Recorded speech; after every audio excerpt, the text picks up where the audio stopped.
How to fix no internet connection on TikTok. Are you having a problem connecting your TikTok to the internet? This video will help you solve that problem. First, go to your phone settings and look for your app manager. Then, search for TikTok app. Click and open your TikTok app.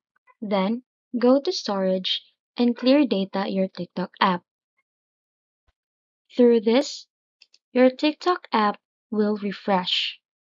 But before that, make sure all the permissions are allowed and double check if you are connected to your Wi-Fi or you have a data connection for surfing.